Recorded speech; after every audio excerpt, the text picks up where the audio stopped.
Les mains du docteur Grayson Bell tremblaient tandis qu'il tenait l'enregistreur, la voix de Wexley résonnant dans l'obscurité de son bureau comme le murmure d'un serpent. « Tu m'appartiens désormais, ma chérie. Ton mari, ta fille, ta précieuse réputation. Je pourrais tout détruire d'un simple coup de fil. » Les portes des urgences s'étaient ouvertes brutalement 12 heures plus tôt.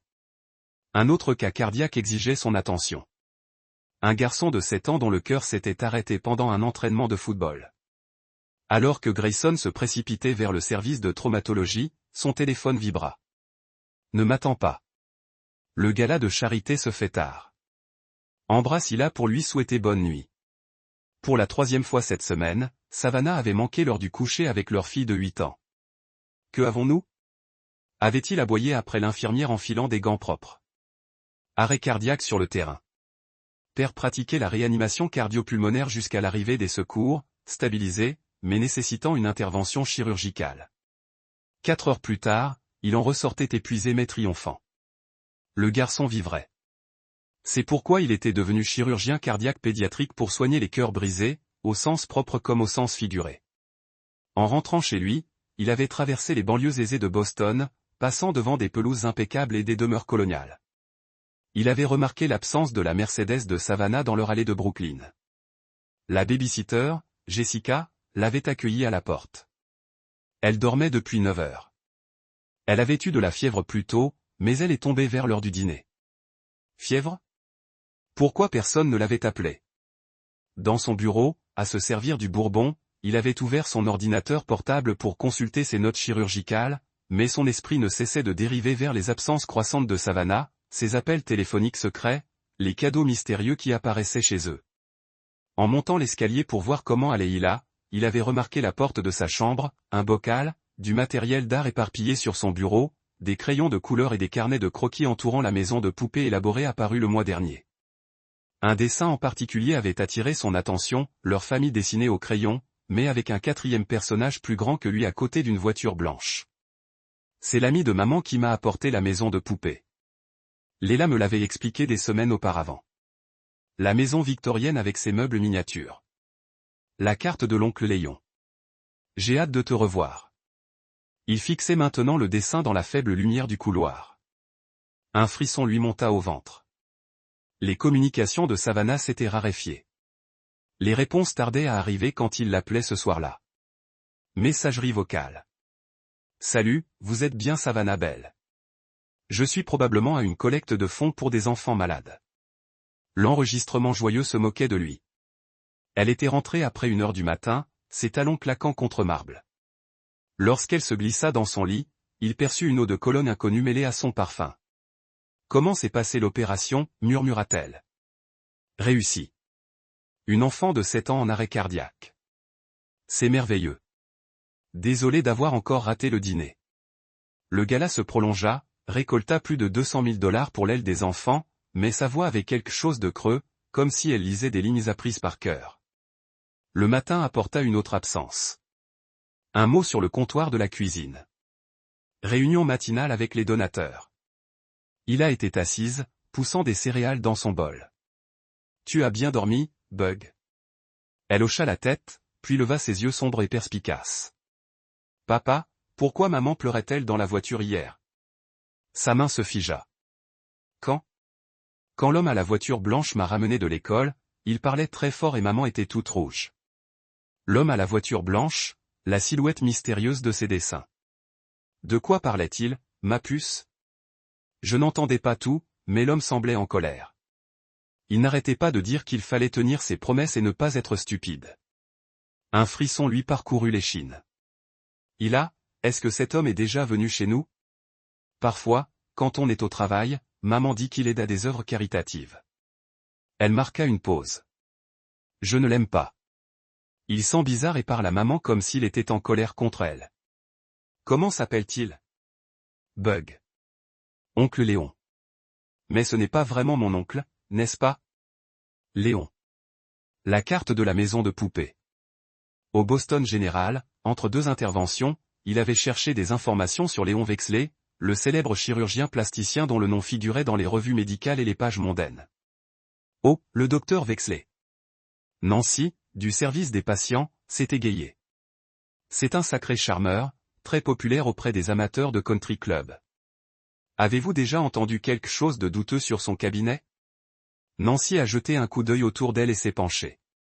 Eh bien, il y a des rumeurs. Certaines infirmières disent qu'il peut être intense, surtout avec les patientes. Pendant le déjeuner, il avait consulté le profil de Wexley en ligne.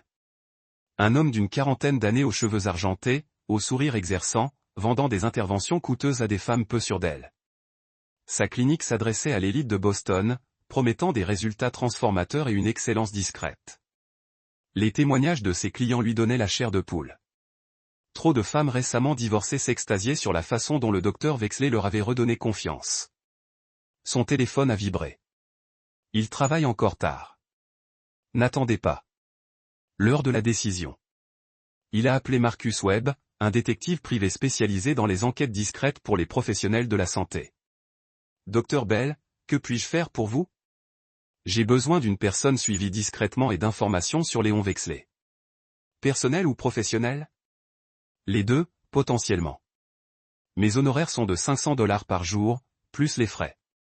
Jusqu'où voulez-vous que j'aille? Autant que nécessaire. J'ai besoin de savoir si ma femme a une liaison et si l'homme avec qui elle pourrait être en couple est dangereux. Webb était silencieux. C'est une combinaison. Docteur, vous êtes sûr de vouloir ouvrir cette porte? J'en suis sûr.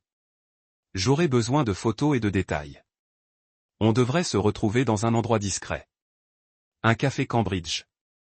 Le lendemain matin. Webb est arrivé pile à l'heure. Un homme compact aux cheveux gris et au visage banal. Parfait pour une surveillance. Vous avez l'air d'un supplice. Docteur. Je me sens encore plus mal. Il a glissé une enveloppe sur la table. Des photos de ma femme et tout ce que je sais sur Wexley. Webb en a examiné le contenu. Un léger serrement autour d'eux. Ses yeux suggéraient qu'il l'avait reconnu. Je sais. Wexley a travaillé sur une affaire le concernant il y a 2 ans. Clients différents, circonstances similaires. Quel genre de circonstances?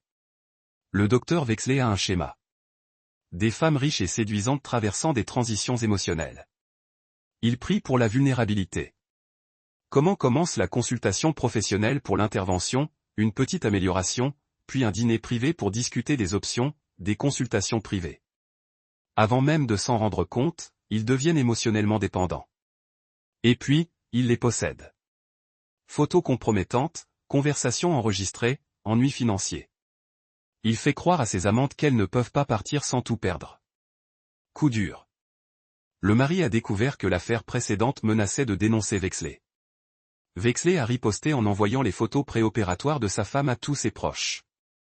Elle a fait une dépression nerveuse, a tenté de se suicider, son mariage s'est soldé par un divorce coûteux, et Wexley? Jamais inculpé, techniquement, n'a pas enfreint la loi, juste détruit une famille pour le plaisir. Savannah n'avait pas qu'une liaison. Elle était manipulée par un chasseur qui collectionnait les femmes mariées comme des trophées. J'ai besoin de tout savoir. Depuis combien de temps ça dure, ce qu'il a sur elle, quel pourrait être son objectif? Ça va mal tourner, docteur. Les hommes comme Wexley ne lâchent pas facilement leurs jouets. Alors, je vais devoir être plus malin qu'eux. Webb sourit, Hunter reconnaissant un autre chasseur. Très bien, docteur. Débarrassons-nous de ce déchet. Il prévoit une surveillance. Webb consignerait les déplacements, rassemblerait des preuves. Grayson enquêterait du côté médical. Une dernière chose, surveillez attentivement votre fille. Si Wexley se sent menacé, il pourrait s'en servir comme d'un levier. L'idée de ce monstre prédit là le remplissait de rage pure. Mais Webb avait raison. L'émotion était l'ennemi de l'action efficace. Aborder cela comme un cas médical complexe. Diagnostiquer. Élaborer un plan de traitement. Exécuter avec précision. Cet après-midi-là, entre 2 opérations, il contacta des collègues. Le docteur Patricia Witt, psychiatre, soignait les anciens patients de Wexley. D'abord réticente, elle devint ouverte lorsqu'il expliqua sa situation. J'ai vu les dégâts qu'il cause. Les femmes qui viennent me voir sont des coquilles vides. Il les détruit psychologiquement, les rend dépendantes de son approbation, puis les rejette quand il s'ennuie. Quelqu'un a-t-il porté plainte? Elles ont trop honte, trop peur. Il documente tout.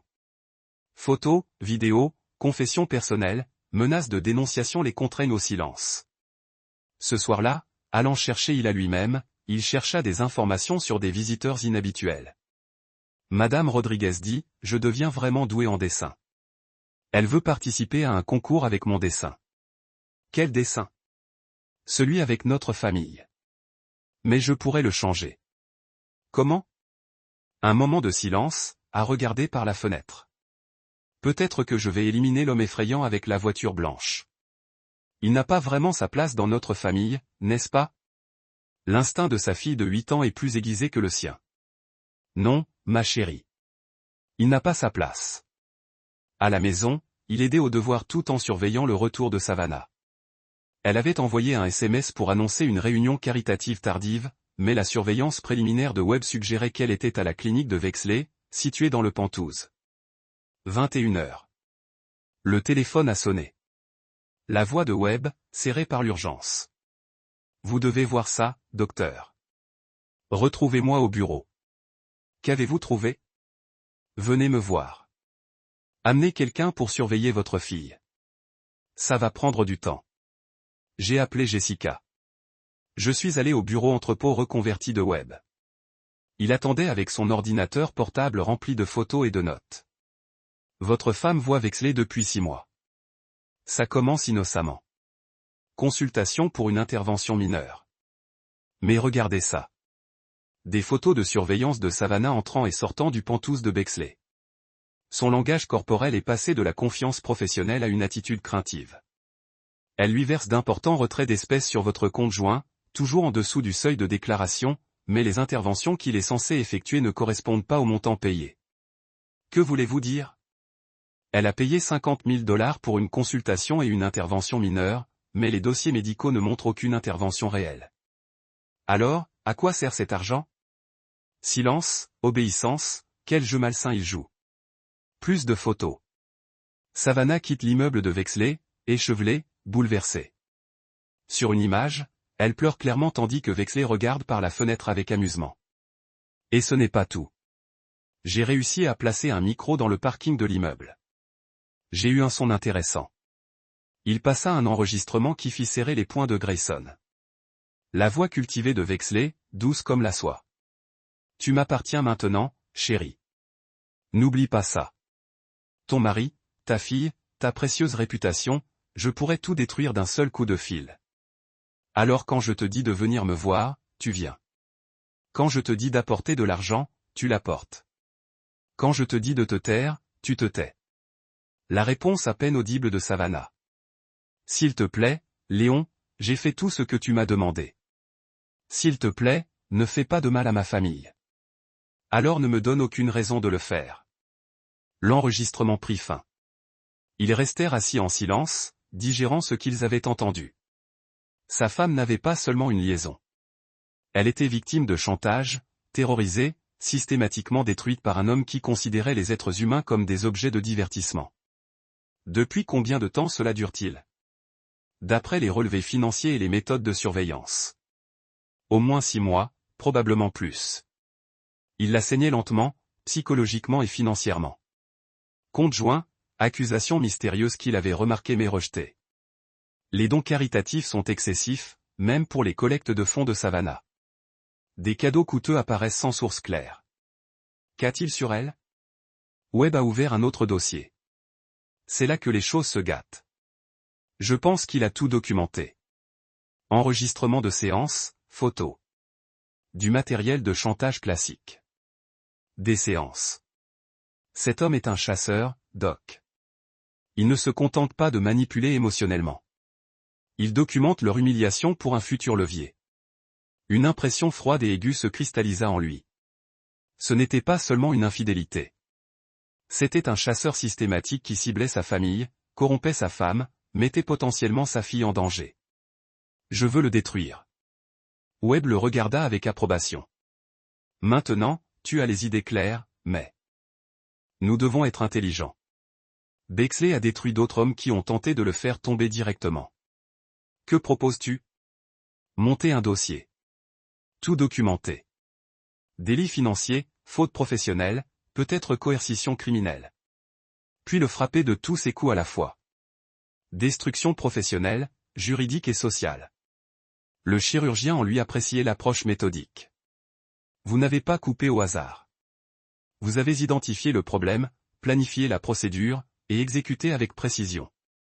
Que me demandez-vous? L'accès au dossier financier, au téléphone et à l'ordinateur de votre femme si possible, et du temps. Cela va prendre des semaines, voire des mois. Combien de temps avant qu'il ne découvre que nous enquêtons? Si nous sommes prudents, il pourrait ne le savoir que trop tard. Mais Doc, cet homme est dangereux. S'il soupçonne que vous le traquez, il pourrait passer à l'action. Utiliser votre fille comme moyen de pression, détruire votre femme publiquement, ruiner votre carrière.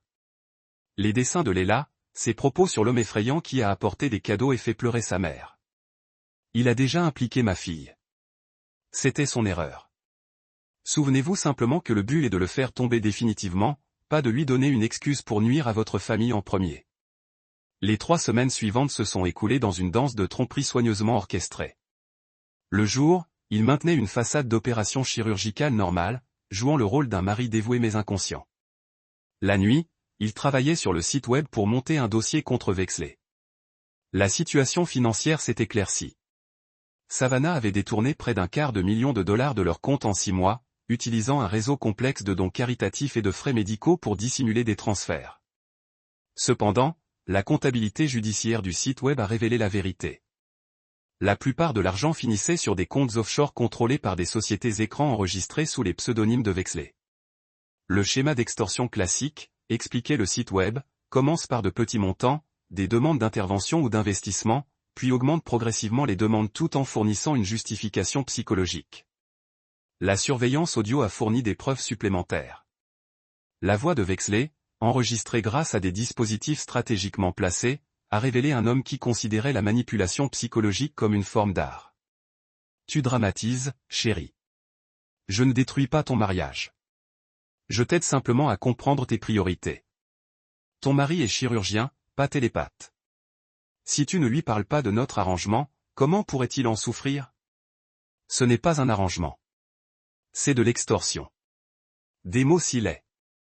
Je préfère considérer cela comme une relation mutuellement bénéfique.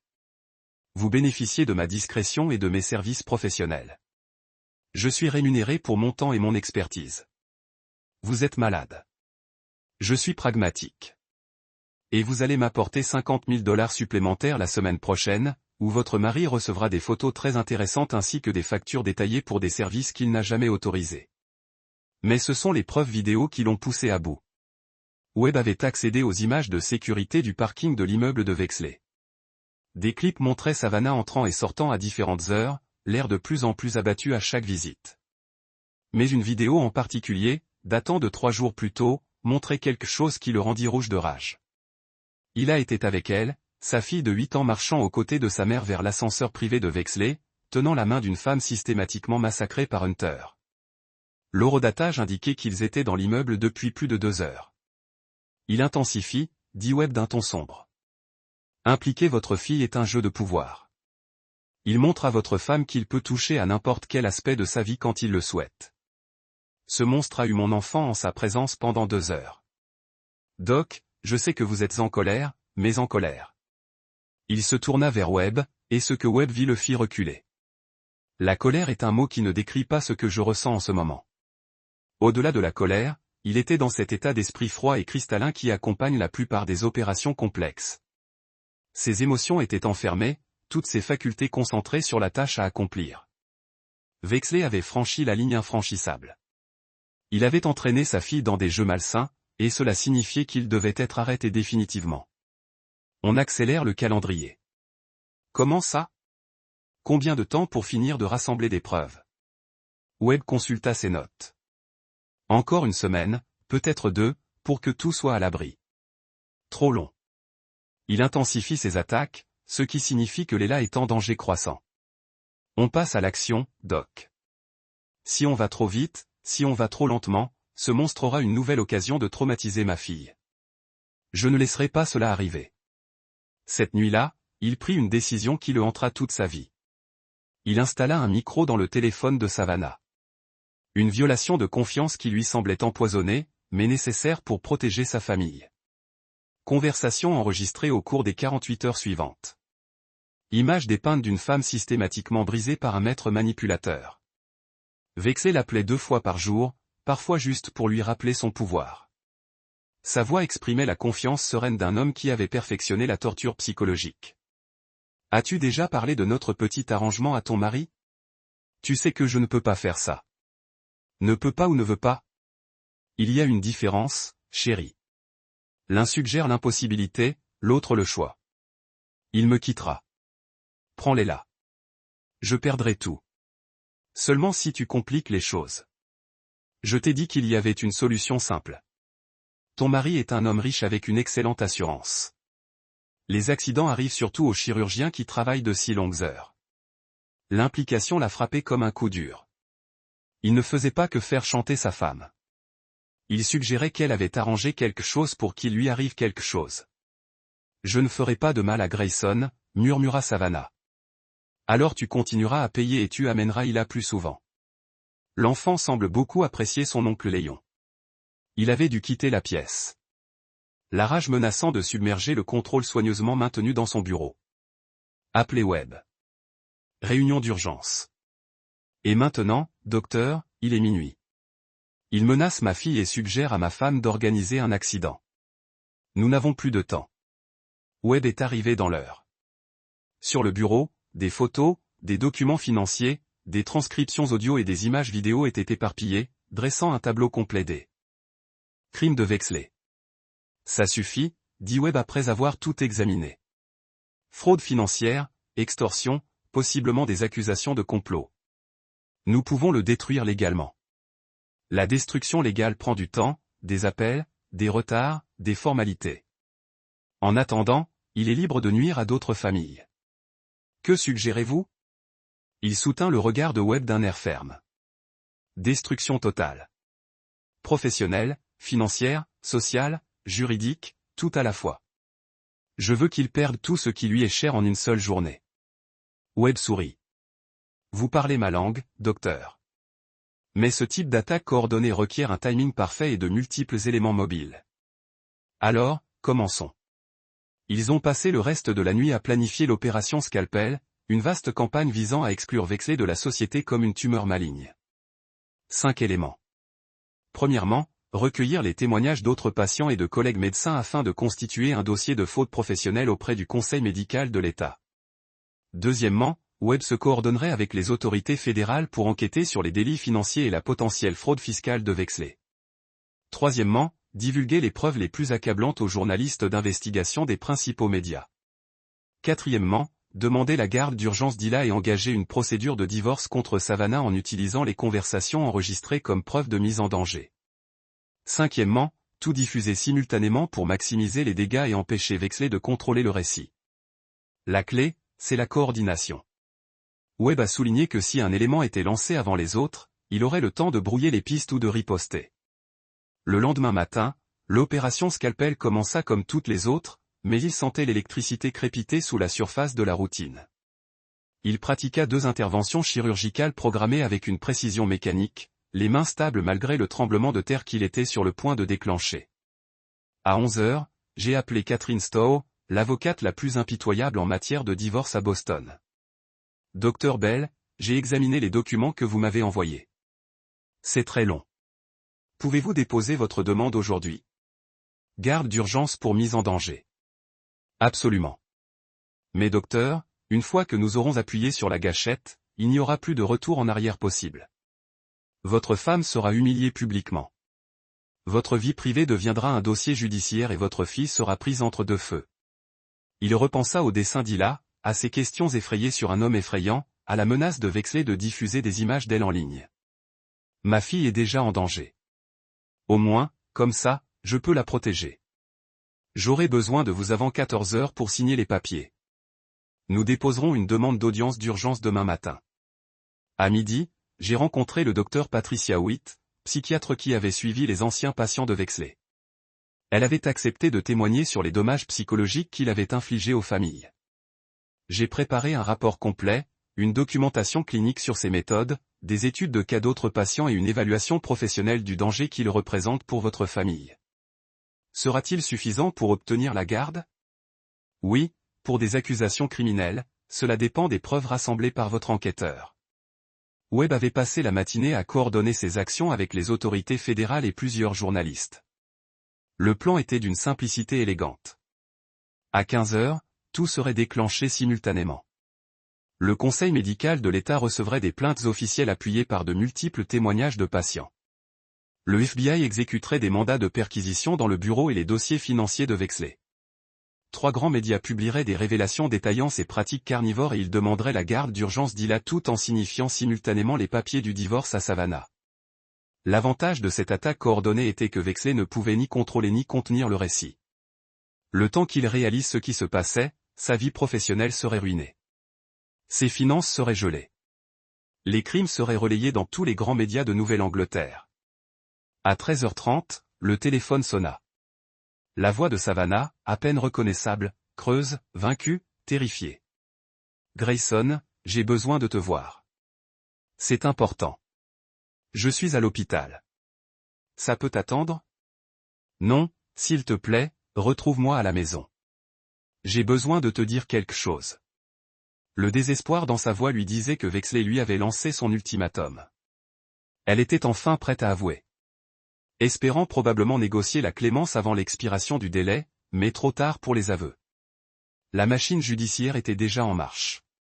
Je serai là dans 1 heure. Il appela Webb pour confirmer que le calendrier n'avait pas changé, puis rentra chez lui en voiture par des rues qui semblaient miroiter de possibilités.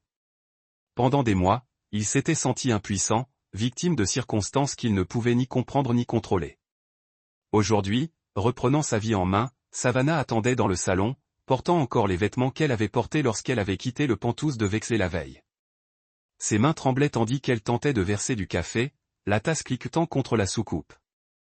Assieds-toi. Dis-moi ce qui ne va pas.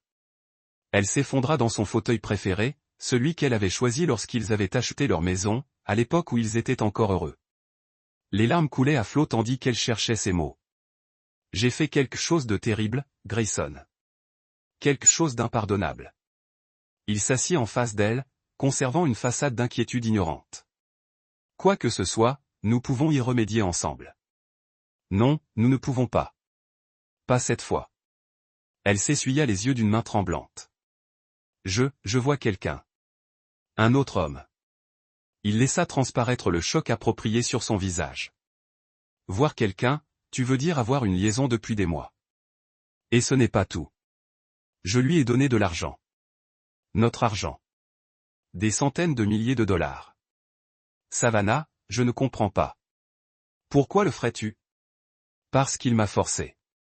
Les mots jaillirent d'elle comme une artère arrachée. Il me fait chanter, menace de détruire notre famille si je ne fais pas ce qu'il dit. Et maintenant, elle fondit en larmes. Et maintenant? Maintenant, il veut que j'arrange quelque chose pour toi, un accident, afin de pouvoir toucher ton assurance vie.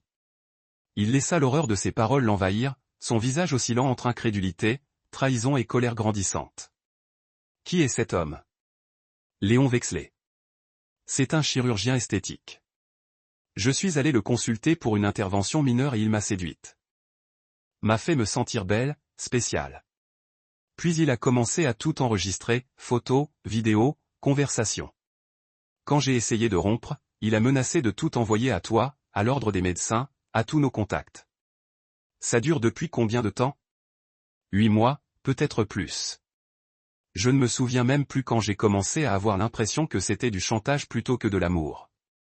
Elle leva les yeux, le regard empli de dégoût de soi. Je sais que tu ne me pardonneras jamais. Je sais que ça détruit tout, mais je ne pouvais pas le laisser te faire du mal. Il fallait que je te le dise. Il se dirigea vers la fenêtre, rassemblant ostensiblement ses pensées, mais vérifiant en fait l'heure. 14h45. Dans 15 minutes, le monde de Vexley allait s'écrouler. Qu'a-t-il sur toi? Tout. Des photos de moi, des situations compromettantes, des enregistrements audio où je parle de nos problèmes de couple, des relevés financiers montrant tout l'argent que je lui ai donné. Et sa voix s'est complètement brisée. Et quoi? Il a pris des photos d'Hila quand je l'ai amené à son bureau. Il a dit que si je ne coopérais pas, il les mettrait en ligne. Il a prétendu qu'elle était là pour des raisons inappropriées. La rage qui l'envahissait était si pure qu'elle en était presque transcendante. Mais il l'a refoulée, conservant son rôle de mari choqué et trahi, apprenant pour la première fois la destruction de sa famille. Où est-il maintenant? Son bureau. Il m'a donné jusqu'à ce soir pour lui apporter les documents d'assurance et préparer ton accident. Il s'est retourné vers elle, laissant une fureur calculée transparaître dans sa voix. Tu as amené notre fille voir ce monstre. Tu as volé notre famille pour payer un maître chanteur. Tu m'as menti pendant 8 mois pendant que je m'inquiétais pour ta santé, ton bonheur, notre mariage. Je sais. Je sais à quel point j'ai été horrible. Et vous? Comprenez-vous vraiment ce que vous avez fait? Avant qu'elle puisse répondre, le téléphone sonna. La voix de Webb était glaciale d'impatience. Toutes les équipes sont en position. Doc, prêt à exécuter votre signal. Faites-le. Faites quoi? Demanda Savannah, désorientée par cette conversation à sens unique. Il raccrocha et regarda sa femme, celle qui avait partagé son lit, élevé son enfant et planifié sa destruction pour satisfaire les exigences de Hunter. Justice. À 15 heures précises, l'opération Scalpel fut lancée avec une précision militaire. Les contacts fédéraux de Webb exécutèrent des mandats de perquisition au bureau, au domicile et au dossier financier de Vexley. Le conseil médical de l'État reçut des plaintes officielles de 5 patients différents, étayées par des preuves documentées de fautes professionnelles.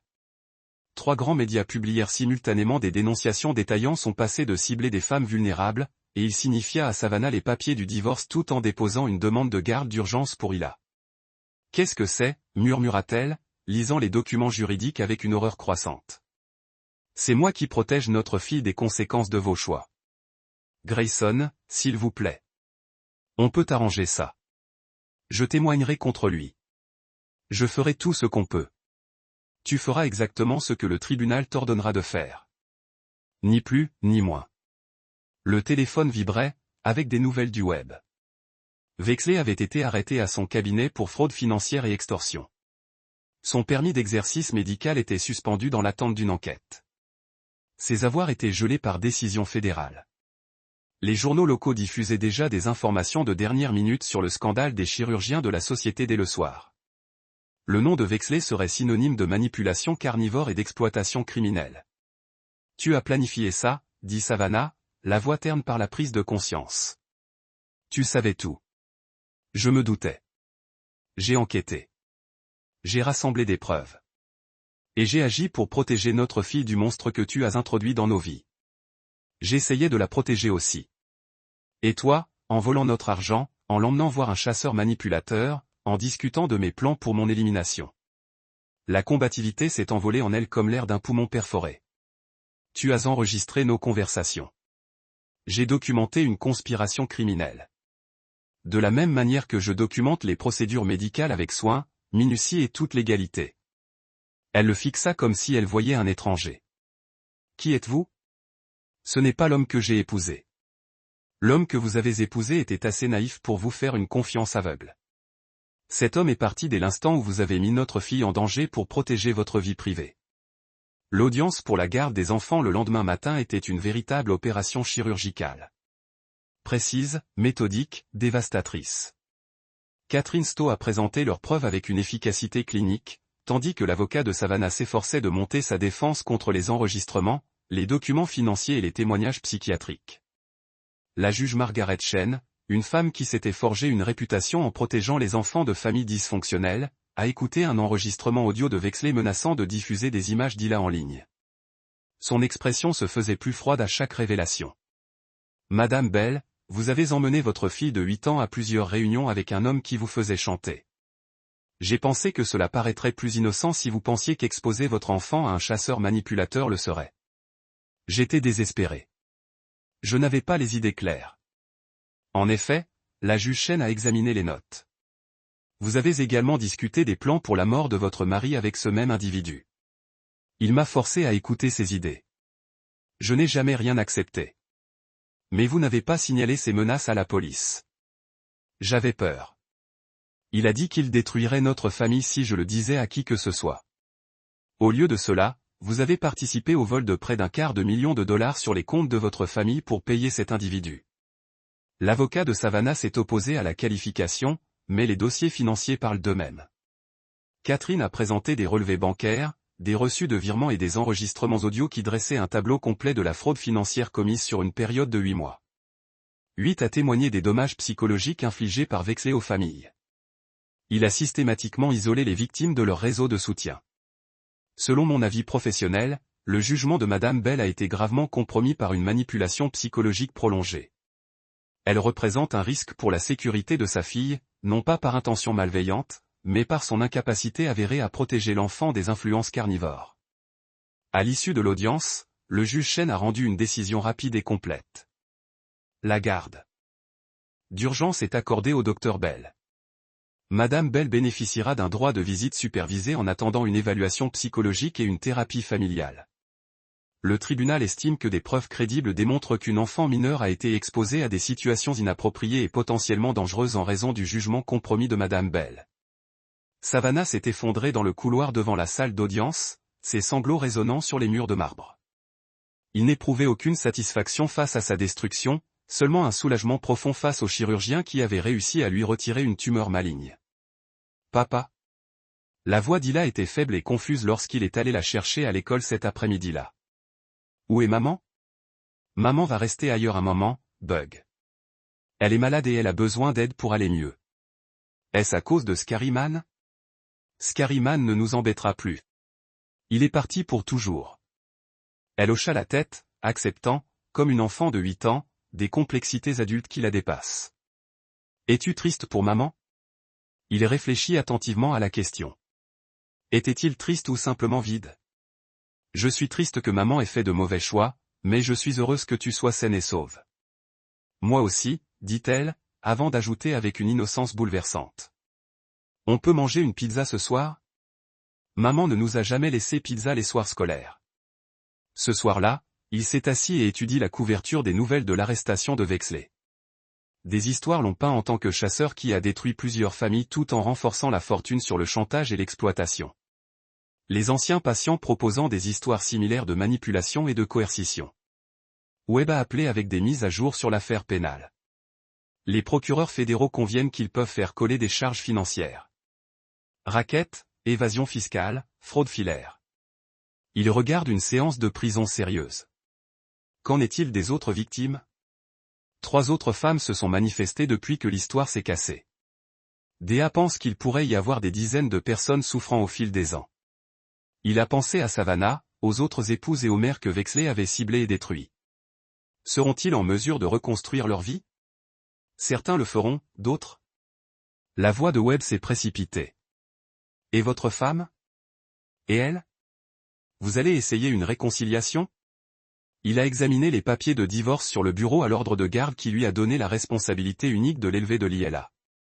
Certaines blessures ne guérissent pas, Webb. Certaines trahisons ne peuvent pas être pardonnées. Même si elle a été manipulée, elle a choisi d'amener notre fille en présence de ce monstre. Elle a choisi de discuter des plans pour mon élimination. La manipulation explique son comportement. Cela ne l'excuse pas 6 mois après l'arrestation de Vexley, il se tenait dans la boîte de témoins de la Cour supérieure du comté d'Ifache, reposant à la main sur la Bible usée alors qu'il jugeait pour dire la vérité sur l'homme qui a essayé de détruire sa famille. La salle d'audience remplie de journalistes, d'anciens victimes et d'observateurs curieux dessinés par les détails sensationnels du scandale du chirurgien de la société. Vexley était assis à la table des défendeurs en combinaison orange qui avait remplacé les costumes coûteux, les cheveux argentés, maintenant ternes et déroutants. Hunter confiant qui a terrorisé sa femme avait été réduit à la coquille de viande, confronté à plusieurs accusations de crime et à l'effondrement de tout ce qu'il avait construit. Le procureur du Dr Bell a commencé s'il vous plaît dire à court comment vous avez d'abord pris connaissance de la relation des défendeurs avec votre femme. Il a raconté une histoire méthodiquement. Les dessins de Leila, les cadeaux mystérieux, les irrégularités financières qui avaient provoqué son enquête. Le jury a écouté l'attention enveloppée en décrivant la découverte du chantage de la femme et une menace pour sa fille. Lorsque vous avez entendu des défendeurs suggérer que votre femme organise un accident pour vous, quelle a été votre réaction? J'ai réalisé que je n'avais pas affaire à un simple adultère, a-t-il dit, rencontrant les yeux de Vexley dans la salle d'audience. J'avais affaire à Hunter, qui considérait ma famille comme des objets pour son divertissement. L'avocat de la défense de Wexley, la femme de Charfest, nommée Patricia Williams, rose pour un contre-interrogatoire. Elle avait construit une stratégie autour de la représentation de son client comme une victime d'entrée, affirmant qu'il avait manipulé des preuves pour encadrer un homme innocent. Dr Bell, n'est-ce pas vrai que vous avez embauché un enquêteur privé pour traquer mon client? J'ai embauché l'enquêteur pour documenter l'activité criminelle. Sa voix est restée stable, contrôlée. Activité criminelle que vous ne soupçonnez qu'à ce moment-là? Je soupçonnais l'infidélité. J'ai découvert l'extorsion, le chantage et le complot. Le complot que vous auriez entendu par des enregistrements obtenus illégalement. Catherine l'avait préparé à cette ligne d'attaque. Des enregistrements ont été obtenus légalement en vertu de la loi du Massachusetts, ce qui permet un consentement d'une partie à des conversations impliquant des menaces à la sécurité personnelle. William s'approcha, sa voix s'élevant avec une agression calculée. Dr Bell, n'est-ce pas pratique que vous ayez enregistré ces conversations au moment où elles sont devenues les plus incriminantes? Je les ai enregistrées parce que ma femme était menacée et ma fille était en danger. Ou parce que vous vouliez détruire la relation de votre femme et encadrer un homme innocent. Innocent. Le contrôle de Grayson a glissé pendant un instant, permettant à une véritable colère de colorer sa voix. Votre client a menacé de distribuer des images de ma fille de 8 ans en ligne. Il a suggéré que ma femme organise mon élimination. Vous appelez cela innocent? Williams avait poussé trop loin. Plusieurs jurés avaient l'air dégoûtés par sa ligne de questionnement. Elle a rapidement changé de tactique, mais les dégâts ont été causés. Dr Bell, vous avez admis avoir violé la vie privée de votre femme, embauché des enquêteurs pour la suivre et enregistrer secrètement des conversations privées.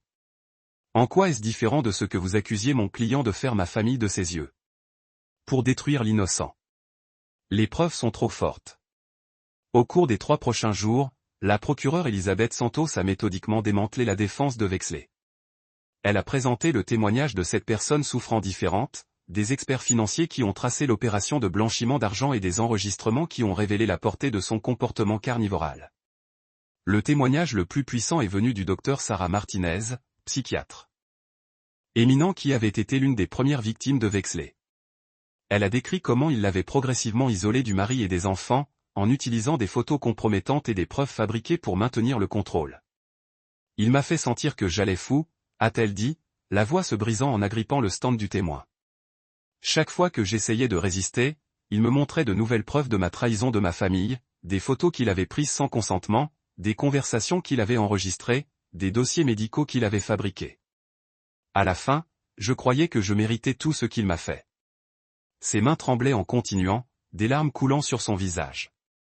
Il m'appellerait à toute heure, exigeant de l'argent, menaçant de détruire l'avenir de mes enfants si je ne me conformais pas. Il m'a fait croire que j'étais une mère terrible, une épouse sans valeur, un échec en tant que médecin.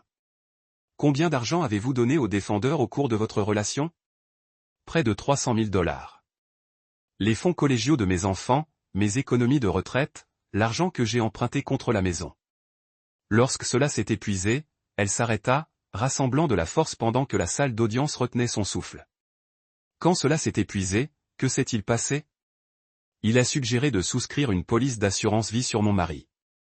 Ces accidents se sont produits tout le temps dans des professions de stress élevé. Il le rendait si raisonnable, si logique.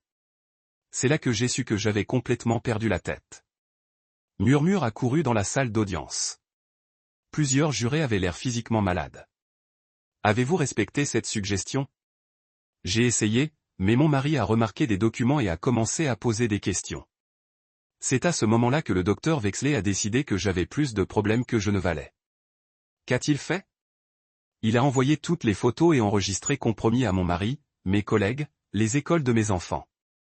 Il a détruit mon mariage, ma carrière, ma relation avec mes enfants, tout cela parce que je ne pouvais pas organiser la fin de mon mari pour son profit.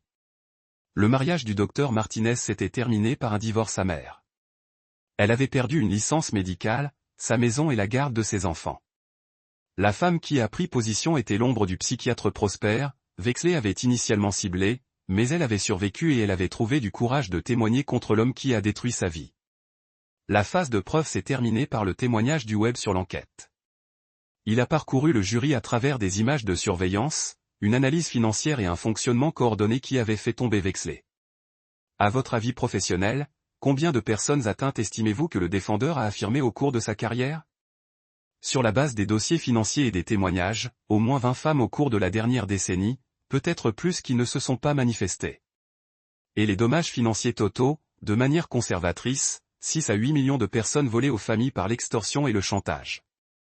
Le cas de la défense a duré moins de jours. Williams a appelé des témoins de personnages qui ont témoigné sur le travail caritatif de Vexley et l'excellence professionnelle. Elle a présenté des témoignages d'experts affirmant que des enregistrements audio avaient été manipulés. Elle a fait valoir que son client était coupable de mauvais jugement, pas de complot criminel, mais qu'elle ne pouvait pas expliquer les dossiers financiers. Elle ne pouvait pas réfuter le témoignage de plusieurs personnes qui ne s'étaient jamais rencontrées, mais ont décrit des modèles de manipulation identiques. Et elle ne pouvait certainement pas expliquer l'enregistrement de Vexley pour discuter des plans pour son élimination. Les arguments de clôture ont commencé vendredi matin. Santos a délivré un démantèlement méthodique de la défense de Vexley, marchant jury à travers chaque élément de preuve et ses implications. Cet homme a prié sur les femmes vulnérables pendant les périodes les plus difficiles de leur vie.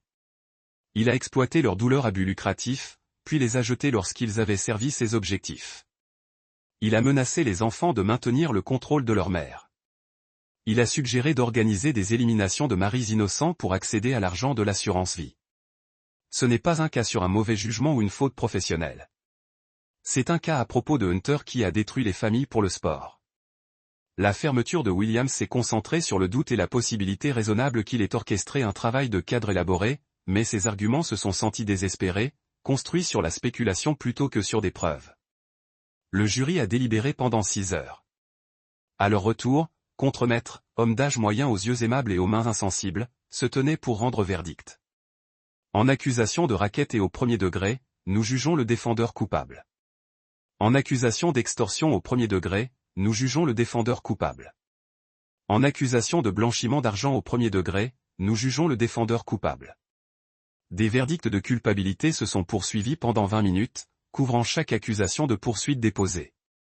Quand ce fut fini, Vexley avait été condamné pour 37 chefs d'accusation comportant une peine potentielle de prison à perpétuité. Il n'a montré aucune émotion alors que des verdicts étaient lus, regardant droit devant avec l'expression vide de l'homme qui avait finalement manqué d'options. Mais lorsque la sécurité du tribunal a déménagé pour l'escorter à la cellule, ses yeux ont trouvé Grayson dans la salle d'audience. Pendant juste un instant, le masque de Hunter a glissé.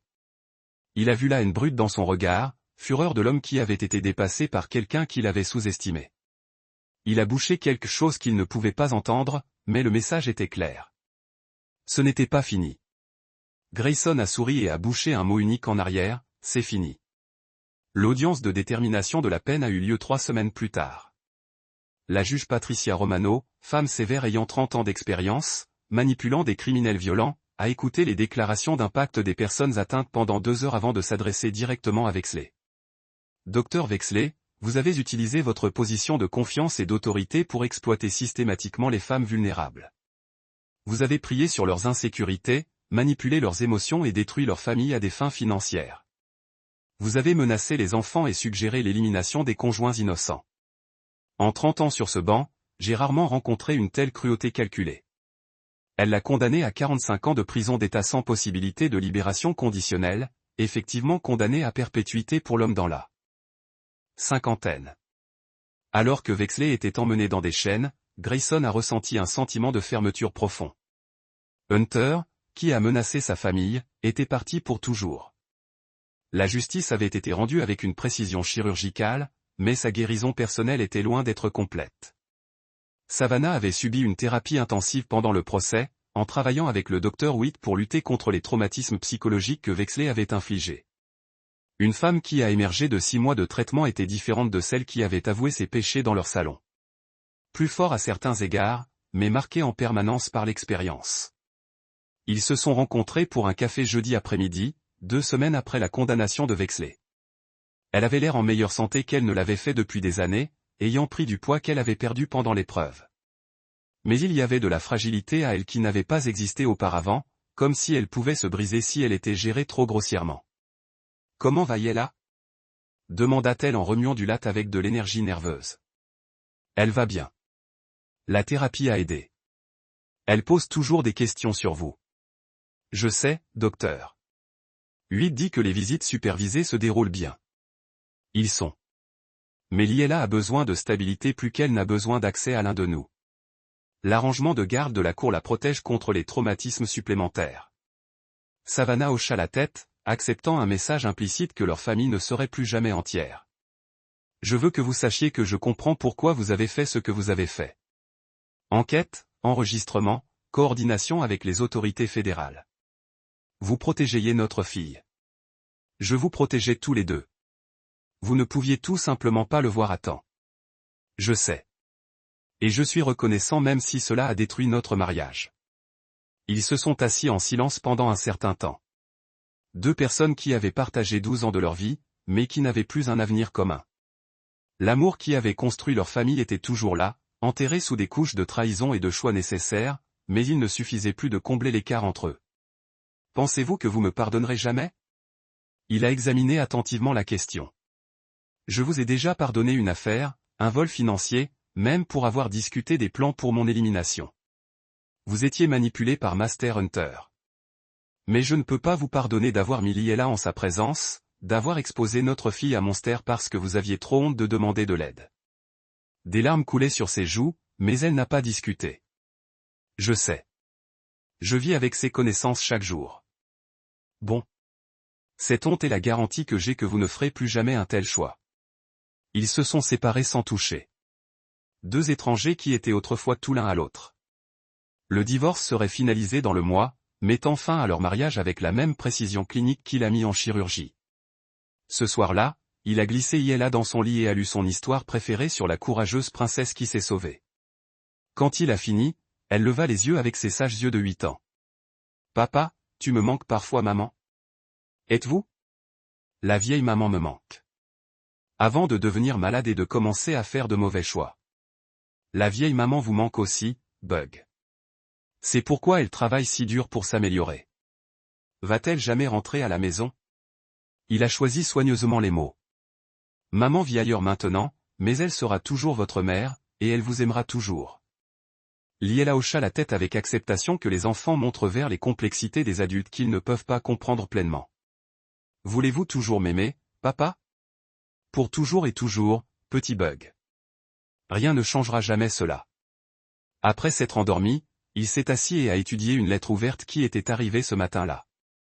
C'est du docteur Sarah Martinez, psychiatre qui avait témoigné avec puissance lors du procès de Wexley. Docteur Bell, a-t-elle écrit, je voulais vous remercier d'avoir eu du courage de combattre quand tant d'entre nous ne pouvaient pas regarder la condamnation de Wexley m'a donné quelque chose que je pensais avoir perdu pour toujours. J'espère que la justice est toujours possible dans ce monde. Je voulais aussi que vous sachiez que je reconstruis ma vie. N'hésitez pas à me contacter. Il aurait d'abord soupçonné l'affaire de Savannah. Liela et il construisaient une nouvelle vie ensemble, non définie par ce qu'ils avaient perdu, mais par ce qu'ils ont appris sur eux-mêmes dans Crucible of Crisis. Elle était plus forte qu'elle ne lui avait accordé, plus résiliente et perspicace que n'importe quel enfant de 8 ans. Et il avait découvert des réserves de détermination et d'impitoyabilité qu'il n'avait jamais su qu'il possédait. Un chirurgien naïf qui avait fait confiance à l'aveugle avait disparu. Remplacé par l'homme qui comprenait que parfois l'amour signifiait être disposé à détruire ce que vous chérissez le plus afin de sauver ce qui comptait le plus. Wexley était parti, retiré de la société comme une tumeur maligne. Savannah guérissait, apprenait à reconstruire la vie libre de sa manipulation, et il était en sécurité, entouré de l'amour inconditionnel du père, qui ne sous-estimerait plus jamais les durées qu'il irait pour la protéger. Scalpel avait coupé profondément mais le patient survivrait. En fin de compte, tout le chirurgien pouvait demander. Mois plus tard, il a reçu l'appel du web.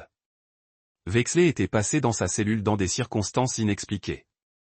Victime de ce que les fonctionnaires appelaient complications découlant de son refus de demander la garde de protection. Apparemment, d'autres détenus avaient appris ces crimes contre les enfants et avaient rendu leur propre forme de justice. Il n'a ressenti aucune satisfaction à sa fin, seulement un soulagement silencieux du chirurgien qui avait réussi à supprimer le cancer. Certaines maladies une fois éliminées ne pourraient jamais revenir. Doc, la voix de Webb portait une note de préoccupation. Ça va? Je vais bien, a-t-il dit, et le pensait. La justice a été rendue. Oui, mais quand même, Webb, certaines personnes perdent leur droit d'exister dans la société civilisée. Wexley a fait ce choix quand il a menacé les enfants de contrôler leur mère. Ce soir-là, il a dit à Iella que l'homme effrayant ne dérangerait plus jamais personne. Elle hocha la tête. Je suis content que tu sois mon père. Je suis content que tu sois ma fille. Pour toujours et toujours. Pour toujours et toujours. À l'extérieur, Boston brille dans l'obscurité, pleine d'autres familles confrontées à leurs propres crises et défis. Mais à l'intérieur de leur maison, le père et la fille ont construit de nouvelles traditions sur le fondement de la sagesse dure et de l'amour inébranlable.